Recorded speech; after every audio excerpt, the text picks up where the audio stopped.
Bien nourrir les animaux, c'est le moyen le plus sûr d'en obtenir des produits de qualité. Les viandes sont moins grasses, le lait plus digeste. Mais concrètement, comment ça se passe? Si on allait voir... Comme pour les humains, une alimentation équilibrée et de qualité est gage de bonne santé. Alors pour nous, quand les animaux passent à table, ils n'ont pas tous droit au même menu. Et pour cause, leurs besoins ne sont pas les mêmes d'une espèce à l'autre. Oui, rien de plus différent que le tube digestif d'une poule pondeuse, les 5 à 7 estomacs d'une vache laitière et le pas si gros ventre d'un cochon. Mais que mange-t-il alors? Plein de grains différents selon les besoins. Des céréales, des graines et même des fleurs. Chez nous, tout commence par une sélection très stricte à l'entrée.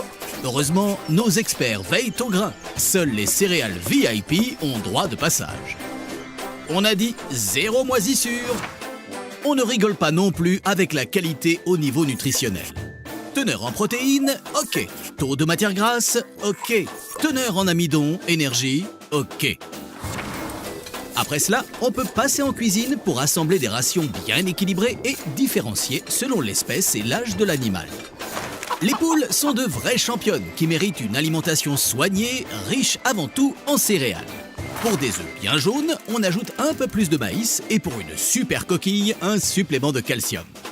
Et pour un poulet bien dodu, à la chair tendre et savoureuse, nous privilégions la protéine végétale pour lui donner du muscle. Une pincée de sel. À table les poulettes! Transformer l'herbe en lait est un exploit quotidien pour nos amis les vaches. Mais bien sûr, il faut leur fournir pour cela une ration parfaitement équilibrée de 50 à 60 kg bruts de nourriture par jour en toute saison.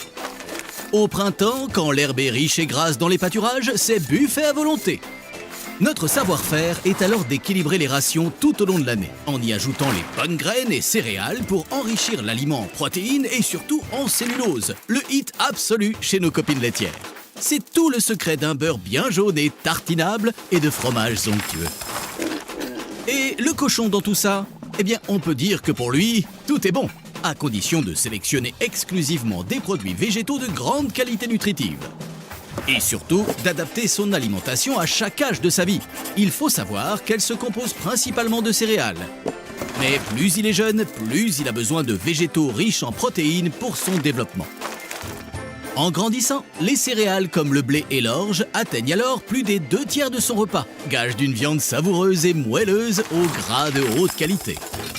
En résumé, pour avoir de bons produits, servons chaque jour de bons aliments aux animaux, assemblés avec précision. Bon appétit les animaux!